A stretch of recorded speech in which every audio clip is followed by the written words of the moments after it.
Bonjour à tous et bienvenue dans la tour de commandement, votre source d'information pour le format commandeur de Magic. Je suis Irony, mais je serai votre commandant durant toute cette vidéo. Alors avant toute chose, avant même de parler du thème de la vidéo, je voulais vous remercier, oui, parce que j'ai eu énormément de retours sur les vidéos par rapport à des avis que vous avez eus. Bon, vous n'étiez pas forcément d'accord avec moi, ça c'est sûr, hein, on joue tous de façon différente, c'est normal. Mais j'ai également pris en compte justement vos suggestions, etc. Pour améliorer déjà cette vidéo-ci. Parlons un petit peu de la vidéo du jour, c'est encore une fois un deck tech, puisque là le Commander 2018 est sorti, et je vous avais parlé de faire un nouveau deck enchantement par rapport au commandant qui nous était proposé dans le Commander 2018 sur les enchantements. Donc, à votre avis, lequel j'ai choisi? Alors attention, je vous laisse quelques secondes pour deviner. Attention. Ok, bon. J'ai choisi Kestia, la cultivatrice, et non pas Estrid, qui est le commandant principal du deck enchantement. Donc Kestia, la cultivatrice, je vais vous lire tout simplement qu'est-ce qu'elle fait, et puis après je vous dirai pourquoi est-ce que je l'ai choisi moi. Donc Kestia la cultivatrice est une créature enchantement légendaire nymphe qui coûte 4 mana dont un vert, un blanc et un bleu, qui est une 4-4, mais également qui a un coup de grâce pour 6 dont un vert, un blanc et un bleu, et en fait le coup de grâce vous permet de lancer cette carte pour son coup de grâce, oui c'est un coup alternatif comme on dit, et en fait c'est un sort d'aura avec enchanté créature à la place d'être une créature. Mais si jamais si jamais elle est plus attachée à une créature, donc voilà, plus de créature auquel elle est attachée, elle redevient une créature elle-même. Donc du coup, c'est un des gros avantages des sorts avec la grâce. La créature enchantée gagne +4/+4. À chaque fois qu'une créature enchantée ou une créature enchantement que vous contrôlez attaque, piochez une carte. Alors, pourquoi est-ce que j'ai choisi Kestia plutôt que l'un des deux autres commandants? Déjà parce que créature enchantement, on en a eu que dans quelques éditions, hein, le bloc Theros, qui était un bloc sur la mythologie grecque, enfin gréco-romaine on va dire, de manière générale. Et tout l'intérêt c'est que ces créatures enchantement, elles avaient des effets, par exemple, le coup de grâce, également la constellation par exemple. Et moi j'ai beaucoup aimé Theros à l'époque, je sais que c'est pas le cas de tout le monde, mais j'étais encore un peu casu à ce moment-là, je jouais pas en compétitif ni quoi que ce soit. Et j'ai beaucoup apprécié cette édition et j'ai décidé de m'orienter là-dessus parce que c'était quelque chose qui me plaisait à l'époque d'avoir des créatures enchantement. Sachant que c'est pas si facile, sachant que c'est vraiment... Le nombre de créatures enchantements sont limités, donc du coup il a quand même fallu que je trouve des enchantements classiques, mais surtout, Kestia en fait, c'est l'un des rares commandants enchantements, bon déjà qui est 3 couleurs, ça c'est l'un des seuls, mais surtout, c'est l'un des seuls qui vous récompense en fait pour votre agressivité.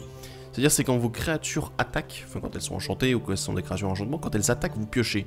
Donc du coup ça va être l'une des mécaniques principales du deck, c'est finalement être agressif sur une mécanique, donc les enchantements, qui n'était pas si agressive avant. Donc, alors, parlons un petit peu du coup des buts du deck. Bon, on va jouer des enchantements, de préférence des auras ou des créatures enchantements, pour faire en sorte de piocher un maximum avec Kestia quand on va attaquer.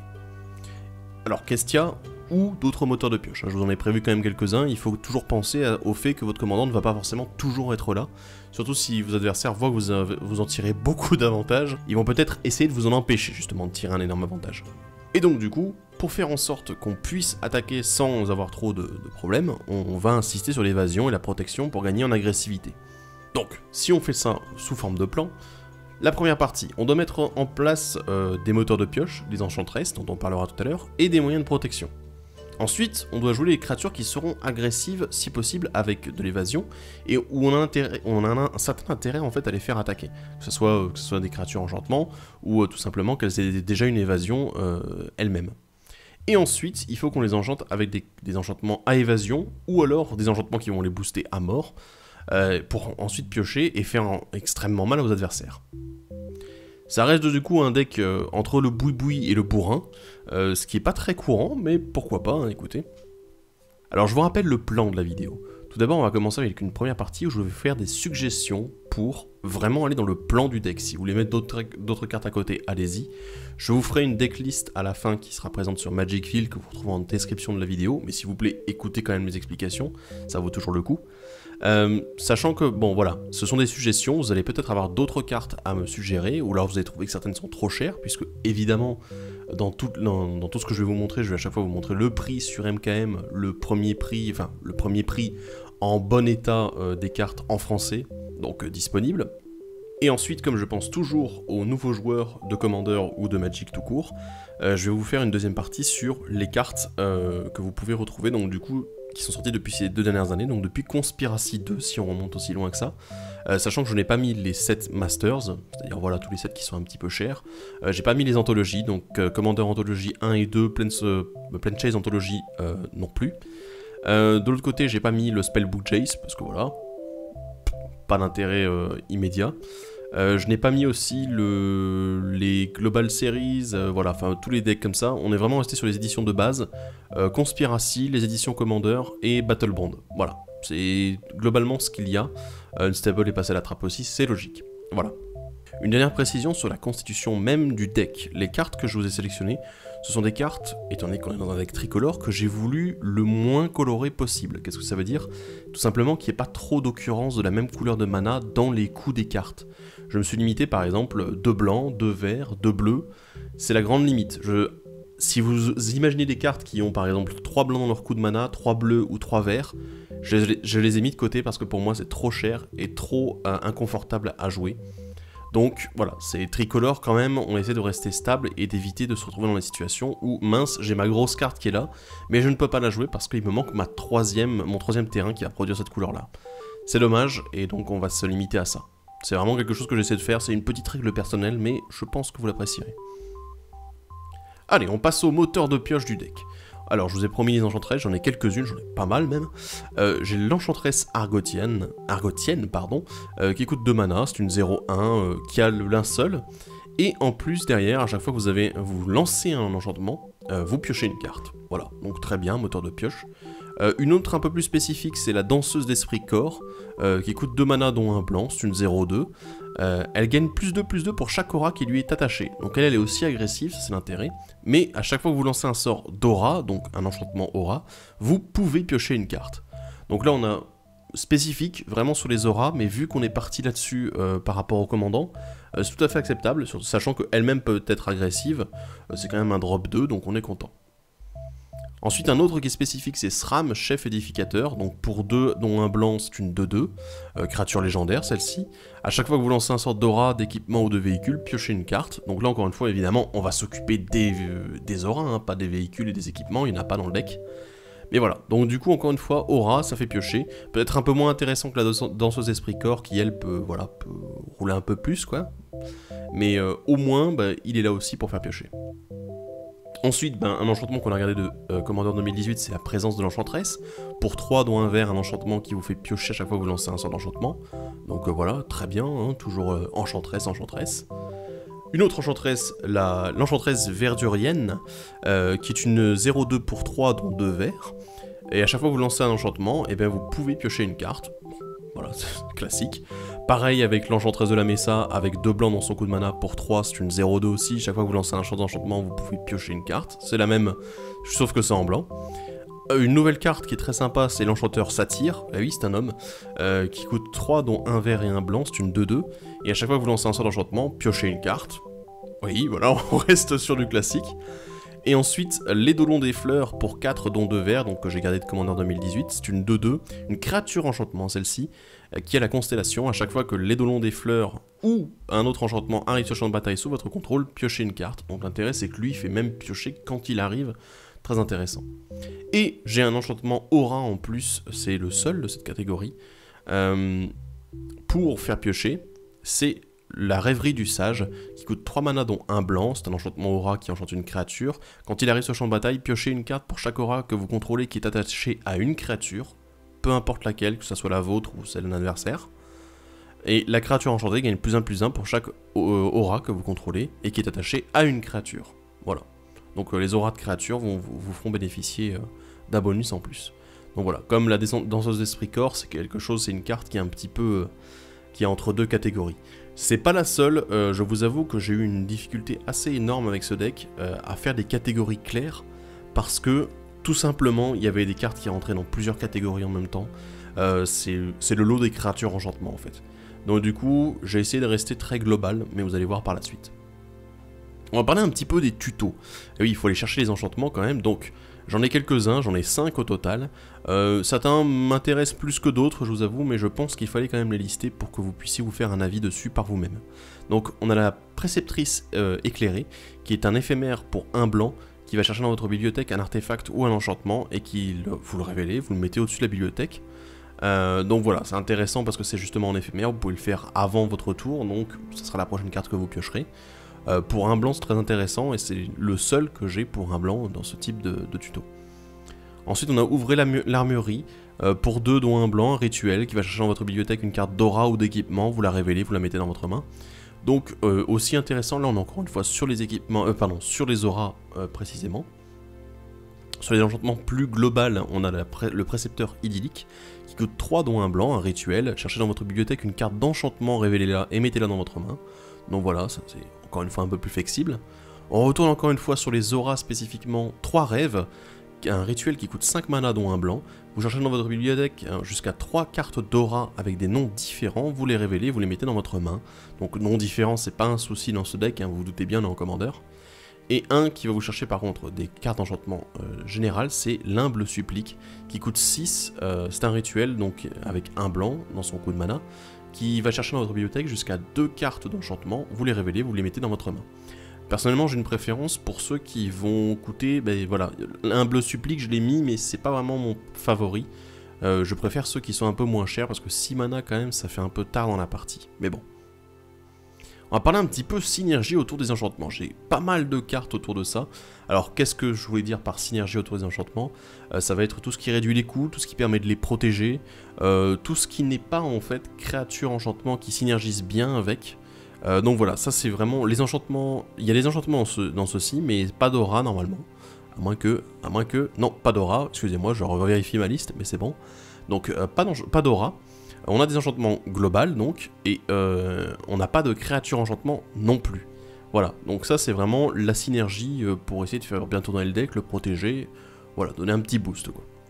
Commençons avec l'aide de Sigardin, un enchantement pour un blanc, qui vous permet en fait de lancer vos sorts d'aura et d'équipement en flash.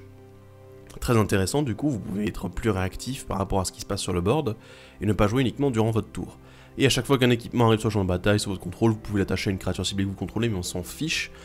C'est pas la technique, enfin la logique du deck. Mais bon, moi je trouvais ça intéressant de pouvoir rajouter le flash en plus sur vos enchantements. Donc, enfin sur vos auras, pardon, précisons. Donc très intéressant. Ensuite, un autre enchantement pour un vert et un blanc, c'est le bosquet solide. Tous les autres enchantements que vous contrôlez ne peuvent pas être la cible de sorts ou de capacités, donc elles ont le linceul. Et pour un, vous pouvez le sacrifier pour aller chercher dans votre bibliothèque un enchantement et le révéler. Vous le mettez au-dessus de votre bibliothèque. Donc là, double intérêt, avec un contre-coup assez fort en fait. Le problème c'est que ça va donner le linceul. Donc du coup, même vos propres enchantements ne vont pas pouvoir être la cible de vos sorts. Et ça c'est un souci parce que malheureusement vous avez des créatures enchantements. Et là du coup ça fait que vous ne pouvez pas les enchanter elles-mêmes. Avec vos enchantements, avec vos créatures enchantements avec la grâce, voilà. C'est vraiment un souci là-dessus. À voir. Moi je l'ai gardé parce que justement il y a le tuto en plus dessus qui est vraiment un énorme avantage, on peut pas passer à côté. À la limite, ben voilà, si vous avez beaucoup de créatures enchantements à ce moment-là sur le terrain, vous allez dire ok, ben je le sacrifie tout de suite, tant pis, c'est pas grave. Bon, il faut voir en fonction de la situation comment vous êtes et comment vous allez l'utiliser. Mais je pense que celle-là est quand même toujours intéressante. Ensuite, le héros du Panthéon, qui est une créature qui coûte un mana générique et un mana vert, c'est une 2-2. Les sorts d'enchantement que vous lancez coûtent un de moins à lancer, parfait, ça réduit le coût. Et en plus, à chaque fois que vous lancez un sort d'enchantement, vous gagnez un point de vie. Donc là, il fait pas piocher, vous gagnez un point de vie, bon, c'est sympa. C'est pas tous les jours que ça arrive, mais voilà, ça c'est l'une des seules cartes qui fait ça. Alors on continue dans la réduction de coût avec le héros d'Iroas, qui coûte 2, dont un mana blanc, c'est une 2-2. Les sorts d'aura que vous lancez coûtent un de moins à lancer, encore une fois, mais là c'est les auras spécifiquement. Et en plus il a l'héroïque, à chaque fois que vous lancez un sort qui le cible, vous mettez un marqueur +1/+1 sur lui. Bon, c'est pas ultra intéressant, après il peut devenir de plus en plus gros à fur et à mesure que vous allez mettre des auras dessus. Mais tout l'intérêt c'est justement la réduction de coût, encore une fois, bon, spécifique aux auras évidemment, mais quand même, on va pas cracher dessus. Ensuite, un autre réducteur de coût, une créature légendaire, c'est Danita Capachen Parangon, qui coûte 3 mana dont un blanc, c'est une 2-2. Elle a l'initiative, la vigilance et le lien de vie. Les sorts d'aura et d'équipement que vous lancez coûtent 1 de moins à lancer. Donc là encore une fois, synergie avec les auras et les équipements. Mais ici, ce qui nous intéresse évidemment, ce sont les sorts d'aura. Donc, vraiment intéressant aussi, parce qu'en plus, elle a tout un intérêt à prendre des boosts, à prendre de l'évasion. Parce que là, pour le moment, elle n'en a pas. Initiative, vigilance, lien de vie, c'est très bien. Mais c'est pas suffisant pour passer à travers les lignes ennemies. Donc du coup, lui donner le vol, la rendre imbloquable, etc. Ça va nous faire plaisir, c'est un bon boost. Et en plus, elle peut quand même bloquer derrière avec la vigilance. Donc c'est une créature un petit peu... vraiment vers laquelle vous allez vous tourner, en fait, pour lui donner quelques auras et l'empêcher d'être bloqué. Alors une qui m'a beaucoup intéressé, c'est la Mystique des Ombres, qui coûte 3, dont 1 mana blanc. C'est une 2-2, une créature, qui fait que les auras attachées à un permanent que vous contrôlez ont l'armure totémique. Donc du coup, un petit rappel sur l'armure totémique, si jamais un permanent enchanté que vous contrôlez devait être détruit, à la place, vous pouvez retirer toutes ses blessures et détruire l'aura en fait qui lui est attachée, donc si elle a l'armure totémique. Donc là, c'est vraiment un intérêt énorme, c'est que toutes vos auras peuvent protéger vos créatures. Enfin, vos créatures et vos permanents en général. Donc très intéressant. J'ai hâte de voir ce que ça peut donner justement avec toutes les auras que je vous ai préparées.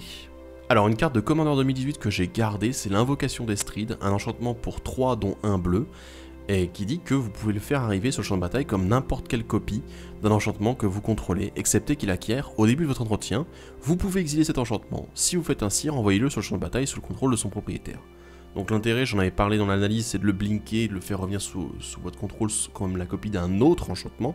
Donc vous pouvez changer à chacun de vos entretiens. Par contre, ça n'est limité qu'à vos propres enchantements. Donc assez intéressant à voir ce que vous pouvez faire avec.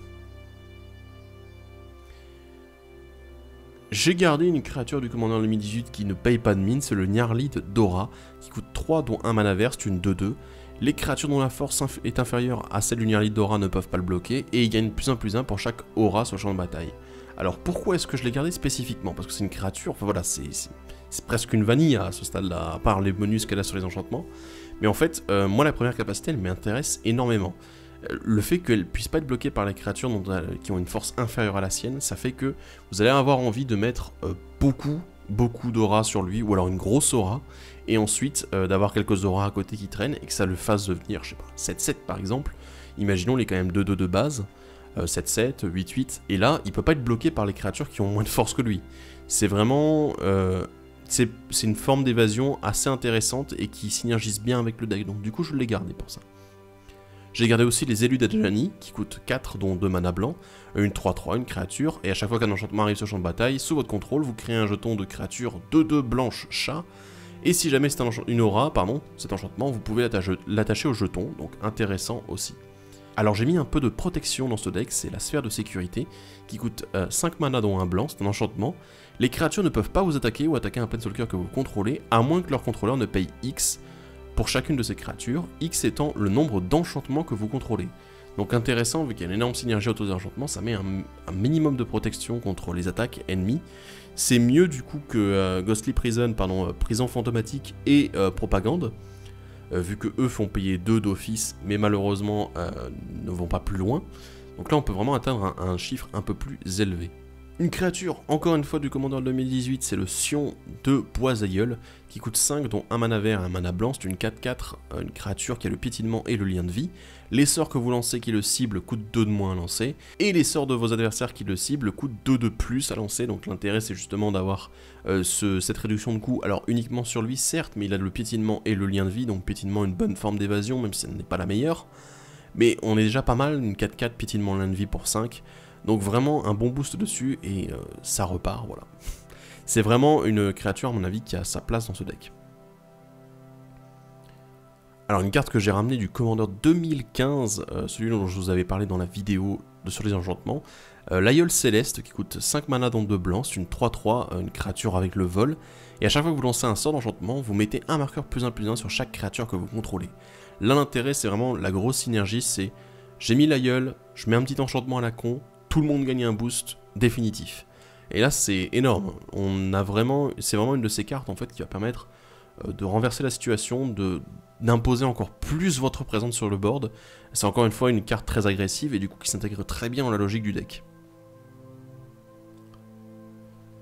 Alors, un enchantement que peu de personnes aiment beaucoup, c'est la position privilégiée, qui coûte 5 mana, dont 3 hybrides blanc-vert. Les autres permanents que vous contrôlez ne peuvent pas être la cible de sorts ou de capacités que vos adversaires contrôlent, donc ça leur donne en fait la défense talismanique. L'intérêt c'est que c'est un enchantement, et l'autre côté, la défense talismanique ça fait que tous vos autres enchantements vont être protégés.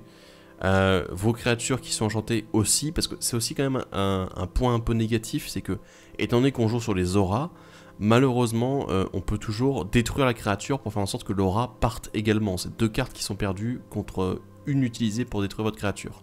Donc du coup le fait d'avoir la position privilégiée, ça bloque un peu cette situation, ça évite que les adversaires prennent un avantage sur vous.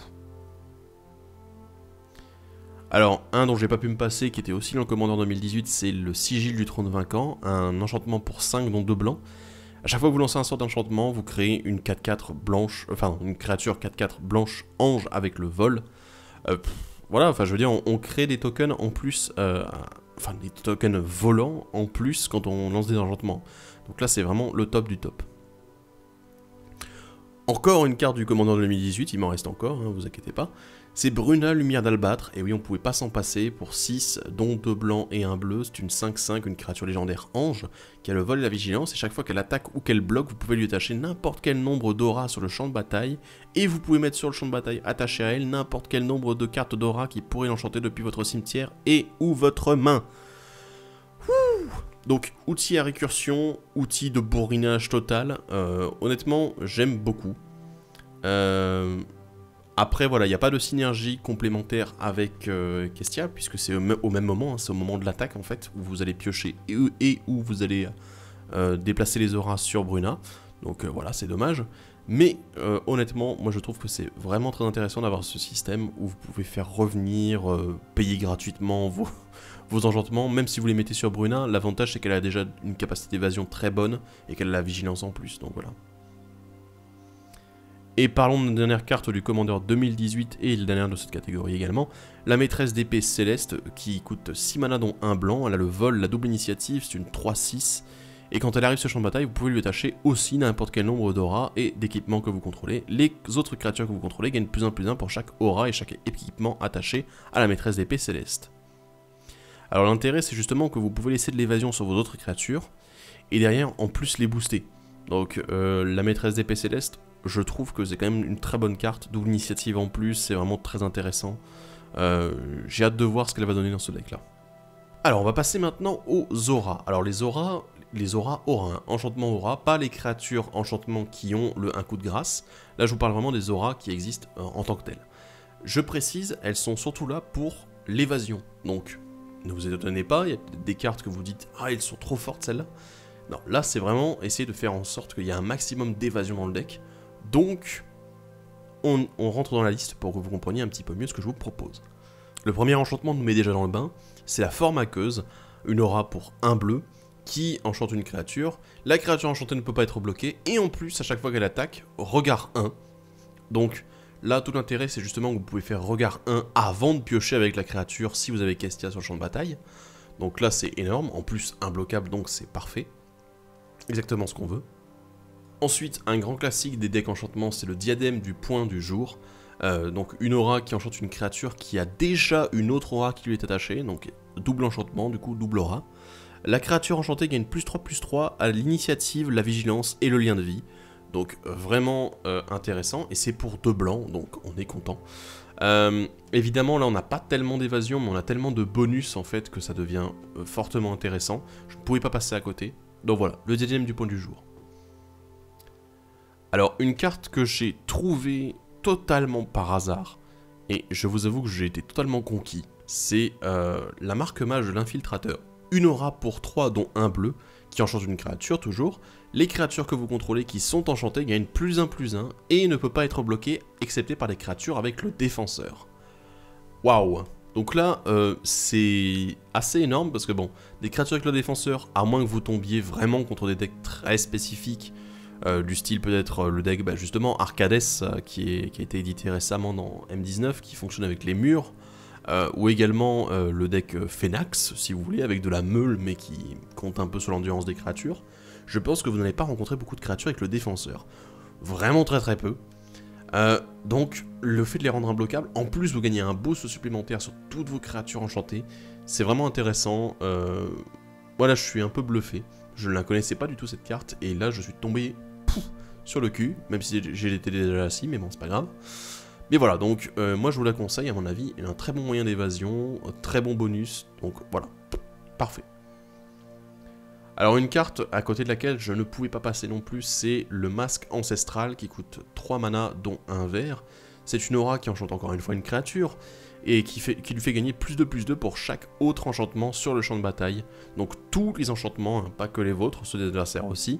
Donc très intéressant, je vous avoue que là on est vraiment sur une carte qui est là pour bourriner. Si jamais vous voulez la remplacer, je ne vous en voudrais pas. Mais je pense que ça peut monter très vite, et vu qu'on a quand même pas mal de créatures avec le vol dans le deck, ou avec des capacités d'évasion de base, je pense que ça vaut le coup de l'essayer. Alors, les deux prochains enchantements, je les ai tirés de ma petite boîte secrète. C'est l'Acier de la Divinité, qui coûte 3, dont un mana hybride blanc-bleu, qui enchante aussi une créature. Tant que la créature enchantée est blanche, elle gagne +1/+1 et elle a le lien de vie. Tant que la créature enchantée est bleue, elle gagne +1/+1 et elle est imbloquable. Alors des créatures bleues, il n'y en a pas tellement dans le deck, c'est bien dommage. Sinon j'avais un autre enchantement encore en plus. Mais malheureusement, il n'y en a pas tellement. Mais bon, le lien de vie en plus, des créatures bleues, il y en a quand même quelques-unes qui valent le coup justement de rendre imbloquable. Donc, quand même gardez, si vous voulez essayer autre chose, si vous avez d'autres idées, allez-y, donnez-les-moi, je serai content de les connaître. Voilà, j'ai parlé de l'Acier de la Divinité, j'ai une autre carte qui fonctionne pareil, c'est une autre aura, donc pour 3, dont un mana hybride vert ou blanc, qui enchante aussi une créature. Tant que la créature enchantée est verte, elle gagne +1/+1 et elle est indestructible, très intéressant. Et si jamais la créature enchantée est blanche, elle gagne +1/+1 et elle a le vol, donc du coup, très intéressant, indestructible, et en plus la capacité de pouvoir voler si jamais elle est blanche. Donc vraiment le top du top, ces deux cartes je vous les conseille fortement. Alors on a pas mal de cartes que j'ai gardées du Commander 2018, mine de rien, quelques auras qui valaient vraiment le coup. On a l'autorité incontestable, donc pour 3 mana, dont un blanc qui donne, qui vous fait piocher une carte quand elle arrive en jeu déjà, et qui donne à la créature enchantée la protection contre les créatures, très bien. Le vœu de vol, pour 3, dont un bleu, la créature enchantée gagne +2/+2 à le vol, et elle ne peut pas vous attaquer ou attaquer un planeswalker que vous contrôlez. C'est plutôt le vol qui nous intéresse ici, hein. L'autre capacité c'est vraiment un petit bonus au cas où.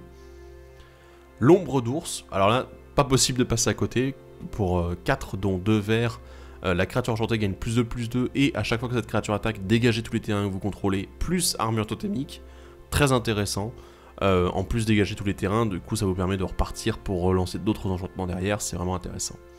L'ombre de pieuvre, donc pareil, pour 5 mana dans 2 bleus, la créature enchantée a une force et une endurance de base de 8/8, et à chaque fois que cette créature attaque, vous pouvez engager une créature ciblée de force inférieure ou égale à 8, très intéressant.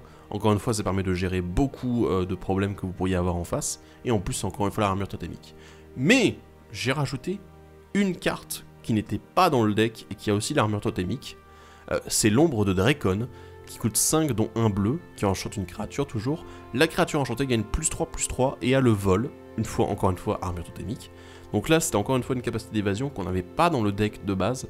Je pense que ça aurait peut-être été de trop dans le deck original. Mais là, on veut de l'évasion, on veut du vol, on est d'accord. Donc, Ombre de Drakon, très intéressant je trouve. Alors maintenant, on va passer à la partie très intéressante du deck, les créatures enchantements. J'en ai pas énormément, mais elles valent le coup. On va commencer tout de suite avec la sirène hypnotique qui coûte 1 blanc, c'est une 1/1 avec le vol. Mais, alors créature enchantement, donc coup de grâce cette fois-ci. Pour 7 dont 2 bleus. Vous contrôlez la créature enchantée gagne +1/+1 et a le vol. Donc là l'intérêt justement c'est de pouvoir prendre le contrôle et en plus derrière avoir quand même une petite créature enchantement qui a de l'évasion si jamais la créature en question meurt. Donc très intéressant. On a ensuite l'Eidolon Preste Pas pour 2 dont un bleu, c'est une 1/1 qui ne peut pas être bloquée. Un coup de grâce de 6 dont un bleu. La créature enchantée gagne +1/+1 et ne peut pas être bloquée. Donc encore une fois de l'évasion. Le mieux c'est que en plus derrière l'Eidolon, si jamais la créature meurt, lui peut continuer à attaquer tranquillement. Alors une créature enchantement un petit peu passe-partout, c'est l'Égide des Dieux qui coûte 2 dont 1 mana blanc. C'est une 2/1 qui vous donne la défense talismanique tout simplement. Donc une bonne protection que j'apprécie beaucoup. Donc voilà, on le garde. Alors un des grands classiques des decks enchantement aura, c'est l'Eidolon des batailles innombrables qui coûte 3 mana dont 2 blancs. C'est une 0/0 avec un coup de grâce de 4 dont 2 blancs. Et il gagne en fait +1/+1 pour chaque créature que vous contrôlez, et +1/+1 pour chaque aura que vous contrôlez, et c'est valable également pour la créature enchantée. Donc du coup, très intéressant, vous avez un bon board, et dans des batailles innombrables, il est là. Vous avez beaucoup d'aura, et dans des batailles innombrables, il est là aussi. Donc vraiment intéressant, et ça vaut le coup franchement de le jouer. Même dans un deck jeton, même dans un deck mono blanc avec beaucoup d'agressivité, c'est une très bonne carte que je vous conseille de garder. Ensuite, je vous en avais parlé un petit peu, on a l'archétype du courage, qui coûte 3 mana dans 2 blancs, c'est une 2/2. Les créatures que vous contrôlez ont l'initiative, et les créatures que vos adversaires contrôlent perdent l'initiative et ne peuvent pas avoir ou acquérir l'initiative. Très intéressant parce que, encore une fois, alors ce n'est pas de l'évasion, certes ce n'est que l'initiative, mais le fait d'avoir justement vos dégâts en initiative, c'est toujours très intéressant, donc on ne pouvait pas passer à côté de celui-là. Alors, la prochaine créature ne paye pas de mine, c'est une naïade des Nimbus qui coûte 3 mana dont 1 bleu, c'est une 2/2, avec un coup de grâce de 5 dont 1 bleu, elle a le vol, et la créature enchantée gagne +2/+2 et le vol. Donc là l'intérêt il est vraiment juste d'avoir une créature qui vole, d'avoir un enchantement, bon certes pour 5 qui donne +2/+2 vol, mais en plus derrière qui est en plus une créature de 2 vol. Donc vraiment gros intérêt là-dessus, beaucoup d'évasion, donc on la garde. Alors je vous ai préparé une petite brochette de dieux. Je sais que beaucoup de monde ne les aime pas, mais là, on ne pouvait pas passer à côté, ce sont des créatures enchantement indétrônables. Donc parlons-en un petit peu, parlons-en bien. On va commencer avec Thassa, déesse de la mer, qui coûte 3 mana dont 1 bleu, c'est une 5/5 indestructible. C'est une créature légendaire, une créature enchantement légendaire dieu. Tant que votre dévotion bleue est inférieure à 5, Thassa n'est pas une créature. Chaque mana bleu, en fait, dans les coûts de mana des permanents que vous contrôlez, compte pour une dévotion au bleu. Donc du coup, bah, justement, il faut avoir 5 fois le symbole de mana dans les coûts de mana de vos permanents pour qu'elles deviennent animées. C'est valable pour tous les dieux, donc on en parlera un petit peu après. Au début de votre entretien, regard 1, donc très intéressant de base, mais en plus, pour 2 dont 1 bleu, la créature ciblée que vous contrôlez ne peut pas être bloquée ce tour-ci. Évasion, contrôle dessus de la bibliothèque, moi je suis totalement pour. Là on est vraiment sur une bonne mécanique qui nous intéresse beaucoup. Allez, on passe au deuxième dieu, Nilea, déesse de la chasse. Donc c'est la déesse verte qui coûte 3 dons et 1 vert. Donc c'est une 6/6 indestructible avec la dévotion au vert inférieure à 5, elle n'est pas une créature, bam. Les autres créatures que vous contrôlez ont le piétinement. Donc là, encore une fois de l'évasion, pas forcément la meilleure, mais déjà une bonne. Et en plus, pour 4 dons 1 vert, la créature ciblée gagne +2/+2 jusqu'à la fin du tour. Très bon boost, on veut de l'agressivité, c'est intéressant. Peut-être pas forcément la meilleure des 3 que je vous propose dans les monocolores, mais déjà une créature assez intéressante. Allez, le troisième dieu monocolore, évidemment ça va être le dieu blanc, c'est Héliode, dieu du soleil, qui coûte 4 dont 1 blanc, c'est une 5/6 indestructible. Tant que votre dévotion au blanc est inférieure à 5, ça n'est pas une créature, vous avez compris. Les autres créatures que vous contrôlez ont la vigilance, et en plus, une capacité pour 4 dont 2 blancs, mettez sur le champ de bataille un jeton de créature enchantement 2/1 blanche claire. Alors là l'intérêt c'est justement, vous créez en plus des créatures enchantement. Donc alors la vigilance c'est très intéressant parce que comme on vous demande d'être agressif, là vous pouvez en plus bloquer derrière, très sympa. Mais là, en plus créer des jetons, du coup c'est des jetons, on s'en fiche, on peut les perdre. On peut très bien attaquer avec, ah mince si c'est fait bloquer, c'est pas grave, j'ai quand même pioché une carte. On s'en fiche. Et c'est vraiment intéressant justement d'avoir un moteur quand même pour créer en plus des créatures enchantement supplémentaires. Donc vraiment bien, j'aime beaucoup Héliode. On l'applaudit. Alors, dieu suivant, et oui, parce qu'on a des dieux bicolores aussi. On a Karametra, déesse des moissons, qui coûte 5, dont 1 vert et 1 blanc. C'est une 6/7 indestructible, encore une fois. Et tant que votre dévotion au vert et au blanc est inférieure à 7, cette fois-ci, elle n'est pas une créature. Chaque fois que vous lancez un sort de créature, vous pouvez chercher dans votre bibliothèque une carte de forêt ou de plaine, la mettre sur le champ de bataille engagé et mélanger ensuite votre bibliothèque. L'intérêt, c'est que là, vous allez ramper. Vous allez jouer les créatures, c'est obligé durant la partie. Il y en a quand même pas mal dans le deck. Et derrière, vous allez pouvoir ramper, aller chercher des forêts ou des plaines, sachant que en plus, je précise quand même, ce sont des cartes de forêt ou de plaine. C'est-à-dire que vous pouvez aller chercher les bilandes, tous ceux qui sont à la fois des forêts et des plaines. Pas ceux qui font du mana vert et du mana blanc, c'est pas ça que je dis. C'est ceux qui ont terrain, forêt et plaine, par exemple. Ou alors, évidemment, qui ont l'un ou l'autre. Donc, par exemple, forêt et île, plaine et île. Vous pouvez aller les chercher. Donc vraiment très intéressant là-dessus, ça permet de fixer le mana, ça permet de ramper, on est très content. En plus c'est une grosse créature, 6-7 quand même, donc on est plus que content. Et le dernier dieu, et oui, je n'ai pas mis tous les dieux bicolores qui allaient dans ce deck, j'ai mis Crufix, dieu des horizons, pour 5, dont un vert et un bleu, c'est une 4-7 indestructible, et tant que la dévotion au vert et au bleu est inférieure à 7, ça n'est pas une créature. Il n'y a pas de limite au nombre de cartes dans votre main, très important parce que vous allez piocher beaucoup, j'insiste, vraiment beaucoup. Si du mana inutilisé devait être vidé de votre réserve, ce mana devient incolore à la place. Quel est l'intérêt ? Fin du tour de l'adversaire qui est juste avant vous, vous avez encore 3 manas détapés, ok, je les engage, je les utilise pas. Donc du coup, comme ils sont pas utilisés, Crufix est là, il dit ok, moi je te les garde de côté, c'est des manas incolores maintenant. Mais donc du coup j'ai 3 manas incolores de côté. Tout l'intérêt il est là, puisque du coup vous allez pouvoir stocker du mana quand vous n'en avez pas besoin. Et éventuellement c'est des sorts beaucoup plus gros par la suite. On a fait le tour des dieux, mais il nous reste encore des cartes. J'ai 4 cartes du Commander 2018 que j'ai gardées, qui me semblaient très intéressantes. Commençons d'abord par les naïades des eaux vives, donc pour 5 dont 2 bleus, une créature enchantement 4-4, constellation, à chaque fois que la naïade des eaux vives ou un autre enchantement arrive sur le champ de bataille sous votre contrôle, la créature ciblée ne peut pas être bloquée ce tour-ci. Très important, j'avais dit du mal de cette carte, j'avoue. Dans l'analyse du deck, j'avais dit oui, c'est un peu cher pour cette capacité, mais en fait, non. Vu le nombre d'enchantements que je vais mettre dans le deck ici, qui sont déjà présents, je pense que ça vaut vraiment le coup d'avoir ces naïades qui vont justement permettre de ne pas bloquer une créature. On n'a pas beaucoup de moyens d'empêcher une créature d'être bloquée, mais on a quand même les naïades des eaux vives. Ensuite, on a l'Archonte Céleste pour 5, dont 2 blancs, c'est une créature enchantement Archonte 4-4, avec un coup de grâce de 7, dont 2 blancs. Il a le vol, l'initiative, et la créature enchantée gagne +4/+4, le vol et l'initiative.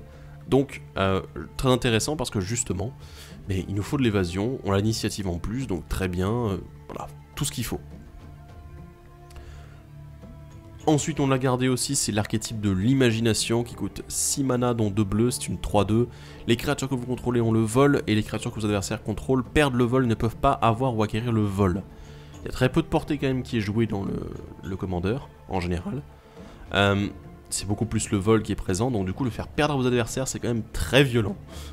Très violent, j'insiste. Donc celui-là on l'a gardé. Par contre, je précise tout de suite, parce que là on a vu l'archétype de l'endurance, on a vu l'archétype, pardon, pas de l'endurance, on a vu l'archétype du courage. On a vu l'archétype de l'imagination, en bleu. Vous ne verrez pas l'archétype de l'endurance, justement celui qui est en vert, parce que malheureusement il coûte beaucoup trop cher. Pour rappel, c'est une créature enchantement pour 8, pardon, dont 2 verts. C'est une 5-6 si je ne me trompe pas, qui en fait donne la défense talismanique à toutes vos créatures et qui la fait perdre à toutes vos créatures adverses. A vous de voir si vous voulez la mettre. Moi personnellement j'ai beaucoup hésité et finalement je ne l'ai pas mise. Voilà. Et la dernière créature, c'est le Colosse de Nilea que j'ai gardé, hein, une nouvelle carte, hein, il fallait bien. Pour 7, dont un vert, c'est une 6-6 avec la constellation. Chaque fois qu'il arrive en jeu ou un autre enchantement arrive sur le champ de bataille sous votre contrôle, doublez la force et l'endurance de la créature ciblée jusqu'à la fin du tour. Ça peut être un kill, j'insiste vraiment. Ça peut vraiment être un kill, donc profitez-en un maximum. Je pense que ça peut vraiment faire très mal. Bon, on a parlé un petit peu de tout le bazar, là, un petit peu, toutes les créatures, les enchantements, les deux, voilà, ceux qui fonctionnent sur les deux. Mais il faut quand même qu'on arrive un petit peu à protéger notre board. Pour ça, j'ai 6 cartes à vous proposer qui me semblent très intéressantes. On a tout d'abord un enchantement, encore une fois, pour un blanc, c'est la reconnaissance. Et en fait, c'est un enchantement qui vous permet de payer 0, oui, vous avez bien compris, pour retirer une créature attaquante que vous contrôlez du combat et la dégager. La créature ne subit ou ne fait de blessure de combat ce tour-ci. C'est-à-dire même s'il a été bloqué, etc., il n'y a pas de... Voilà, elle est retirée du combat, donc du coup, elle ne fait pas de blessure, elle n'en prend pas. Pourquoi est-ce que j'ai mis cette carte dans le deck? Parce que des fois, vous allez vous retrouver peut-être avec des cartes, des créatures enchantement qui sont toutes seules, qui ne sont pas en bonne position pour pouvoir attaquer librement et vous faire piocher sans mourir derrière. Et la reconnaissance, elle est là justement pour faire en sorte que vous disiez, ah bah ok, bah je vais détaper ma créature. J'attaque, je pioche, ah bah elle est détape, elle est plus en combat. Poup, voilà. Ou même si jamais il y a un adversaire qui va commencer à avoir un effet contre vous, du style détruisez la créature attaquante ciblée, ou alors ah bah tiens je booste ma créature en réponse après avoir bloqué, et bah là boum, c'est une carte de perdu pour eux parce que reconnaissance ça fait vraiment le café en fait. Ensuite, alors là c'est un classique du blanc, je ne pouvais pas passer à côté, je sais qu'il y en a beaucoup qui vont râler. J'ai mis la protection de Teferi, oui, un éphémère pour 3 dont un blanc. Jusqu'à votre prochain tour, votre total de points de vie ne peut pas changer et vous avez la protection contre tout. Tous les permanents que vous contrôlez passent hors phase, c'est-à-dire que tant qu'ils sont hors phase, ils sont traités comme s'ils n'existaient pas. Ils passent en phase avant le dégagement pendant votre étape de dégagement. C'est-à-dire qu'au tout début de votre tour, avant même le dégagement, c'est le plus tôt qu'on puisse faire, d'un seul coup ils repassent en phase. Ça veut pas dire qu'ils arrivent sur le champ de bataille, ça veut dire que d'un seul coup ils existent à nouveau. C'est quelque chose de très particulier. Et après vous exilez la protection de Teferi évidemment. Mais c'est vraiment une super protection, il n'y a rien qui passe au-dessus. Il a été édité l'année dernière dans le Commander 2017. Et c'est l'une des meilleures protections qui ait jamais existé dans le jeu. Donc voilà, ça peut renverser une game au cas où il y a un adversaire qui commence à tuer tout le monde. Donc voilà. Alors, une carte que j'ai gardée du Commander 2018, évidemment, c'est la Renaissance rampante. C'est un rituel pour 5 dont 2 verts qui vous demande de choisir un type de permanent. Et vous renvoyez toutes les cartes du type choisi depuis votre cimetière dans votre main, avec un coup de flashback pour 7 dont 2 verts. Donc voilà. Intéressant parce que justement, la récursion on en a besoin. Ça fait partie des éléments que j'ai favorisés dans cette liste-ci. Alors bon, protection, d'accord, il n'y a pas de meilleur moyen de protéger vos créatures, enfin et votre board, que de tout les péter. Voilà, donc j'ai mis les vents de rage, je l'ai gardé du Commander 2018 aussi, qui coûte 5 dont 2 blancs. C'est un rituel qui détruit toutes les créatures qui ne sont pas enchantées, elles ne peuvent pas être régénérées. Alors malheureusement, ça ne protège pas vos créatures enchantement, si jamais elles ne sont pas enchantées elles-mêmes. C'est un gros souci, mais malheureusement, il n'y a rien qui permet de passer outre cet élément-là. Alors, j'ai une aura ici qui traîne, que j'ai voulu garder un maximum pour la fin. C'est la rune de garde prismatique, qui coûte 5 dont 2 blancs. Elle enchante une créature, et la créature gagne +2/+2 et elle a protection contre toutes les couleurs. Cet effet ne retire pas les auras. J'aurais presque pu le mettre dans la catégorie aura, celui-là, mais ça me semblait intéressant qu'il ait la protection. Parce que justement, protection contre toutes les couleurs, ça veut dire qu'elle ne peut pas être bloquée, ciblée, blessée par une source de n'importe quelle couleur du jeu. À moins que ce soit une source artefact du coup. Voilà, c'est la seule possibilité. Mais du coup, c'est vraiment intéressant. Surtout que en plus, ça ne retire pas les auras. Donc, si vous avez déjà mis les auras dessus, c'est la dernière aura que vous allez mettre pour vraiment mettre la cerise sur le gâteau, si vous voulez. Enfin, la cerise sur votre créature plutôt. Donc, très intéressant. Et la dernière carte, malheureusement, c'est Ouvrez les chambres fortes. C'est pour 6, un rituel, alors qui coûte 6 donc 2 blancs. Vous renvoyez sur le champ de bataille, sous le contrôle de leur propriétaire, toutes les cartes d'artefacts et d'enchantement de tous les cimetières. Les auras qui n'ont rien à enchanter restent dans les cimetières. Bon, voilà, c'est une petite précision sympathique. Malheureusement, ça renvoie aussi les artefacts des adversaires, c'est un peu dommage. Mais j'ai une explication. Sur pourquoi est-ce que j'ai choisi cette carte, parce que malheureusement, il faut que je vous en parle, il y a en fait 4 cartes qui ne sont pas rentrées dans ce deck, parce que elles sont beaucoup trop chères, déjà. Je sais qu'il y en a qui m'ont critiqué là-dessus sur la précédente decklist, mais bon, hein, les artefacts et tout, on fait du boui-boui. Là, malheureusement, il y a 4 cartes qui sont beaucoup trop chères, surtout parce qu'elles sont dans la réserved list, et il faut que je vous en parle, mais je vais d'abord continuer avec les 2 terrains qui me restent, parce que oui, je n'ai que 2 terrains à vous proposer, aussi pour la même raison en fait. Puisque des terrains qui synergisent avec les enchantements, il n'y en a pas beaucoup, et les terrains qui ont des tricks de combat dans ces couleurs-là, il n'y en a pas énormément non plus. Donc la tour du reliquaire, pour qu'il n'y ait plus de limite au nombre de cartes dans votre main, oui, j'insiste vraiment là-dessus, on va piocher quand même pas mal de cartes. Et en plus, le passage des malandrins, qui fait du mana incolore, ou pour 4, vous pouvez faire en sorte que la créature ciblée ne puisse pas être bloquée ce tour-ci. Donc intéressant aussi justement pour passer outre tous les adversaires. Alors, parlons un petit peu justement des cartes de la Reserved List que je n'ai pas mis dans la liste, justement parce qu'elles sont beaucoup trop chères. Alors, on a l'Académie Rector, je vais vous donner les noms en anglais, désolé, hein, qui coûte 4, c'était une créature, en fait, 1-2, et quand elle est mise dans un cimetière depuis le jeu, vous pouvez l'exiler pour en fait aller chercher un enchantement et le mettre directement en jeu. Donc voilà, très très intéressant, mais extrêmement cher aussi derrière. On a Opalescence, qui vaut peut-être le coup, elle n'est pas trop chère en ce moment. Un enchantement qui coûte 4, dont 2 blancs, et tous les autres enchantements normaux, un non-aura en fait, sont des créatures avec une force et une endurance équivalent à leur coût converti de mana. Ce sont également des enchantements. Sachant que ça vaut aussi pour vos créatures enchantements, puisque ça ne précise pas que ce sont des enchantements non créatures aussi.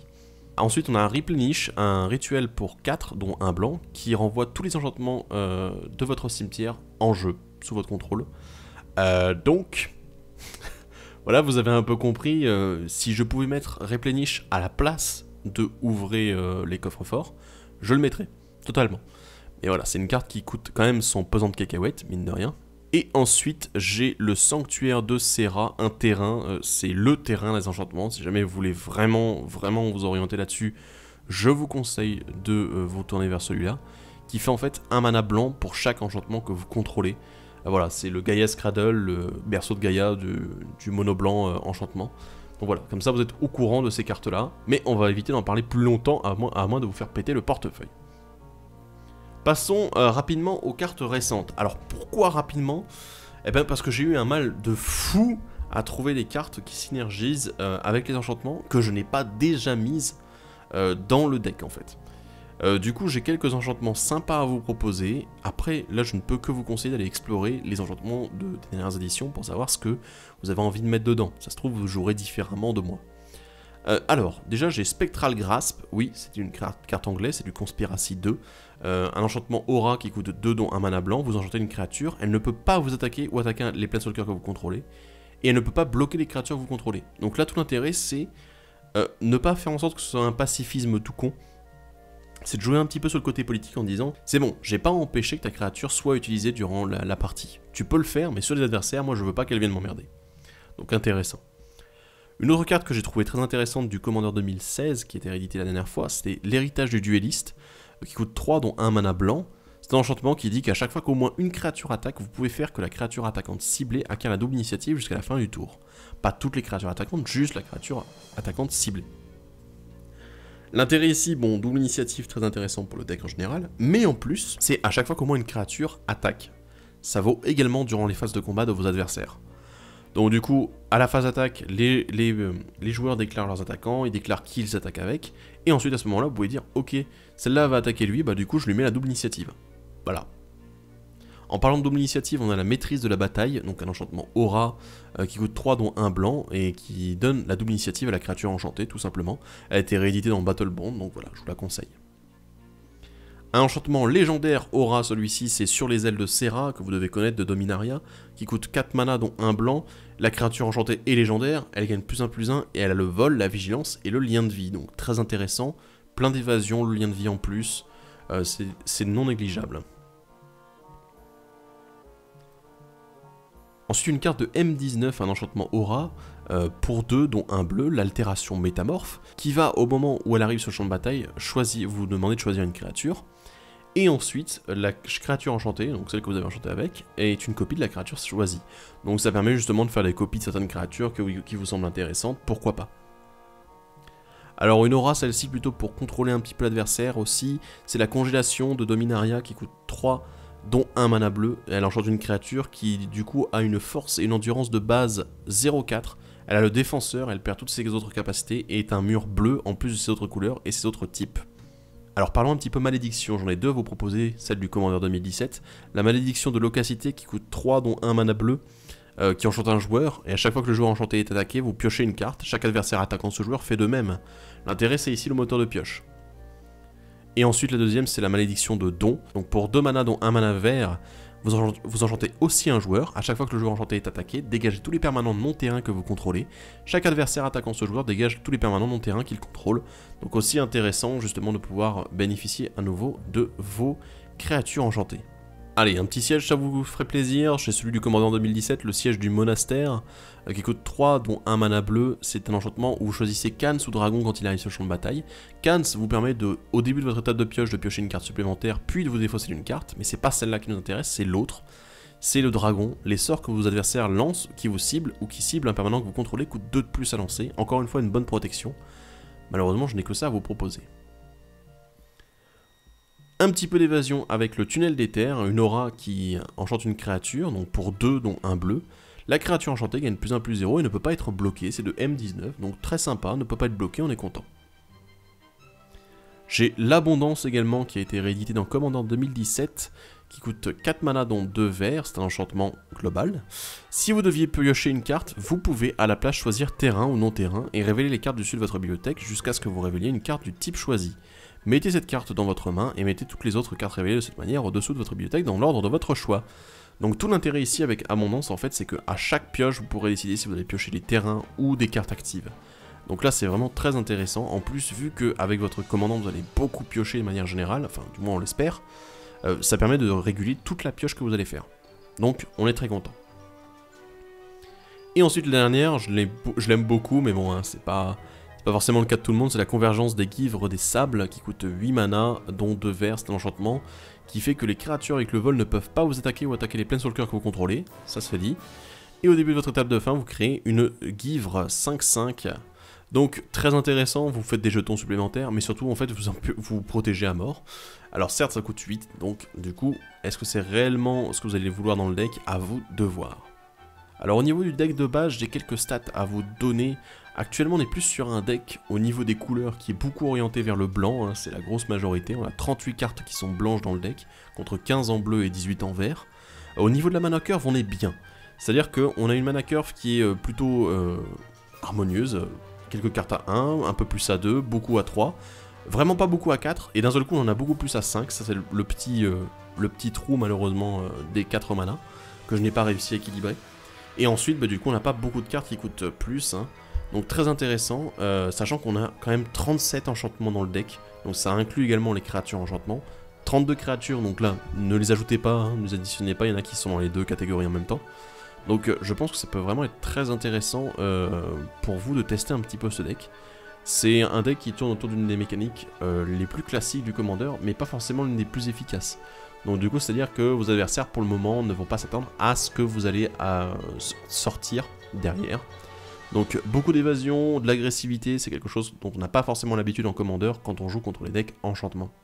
Avant de nous quitter, comme d'habitude, je vais remercier Geoffrey Palmer qui a fait l'animation de cartes dans l'introduction de cette vidéo. Vous pouvez le retrouver sur Twitter @livingcardsmtg, MTG en français. Vous pouvez aussi retrouver la tour de commandement sur Twitter @tourdecom avec 2 M.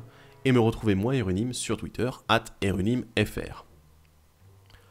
Je vous remercie beaucoup d'avoir suivi cette vidéo. Je vous invite également à la liker, à la partager et à la commenter si jamais vous avez des commentaires justement à donner sur les decks et sur la liste que j'ai pu donner.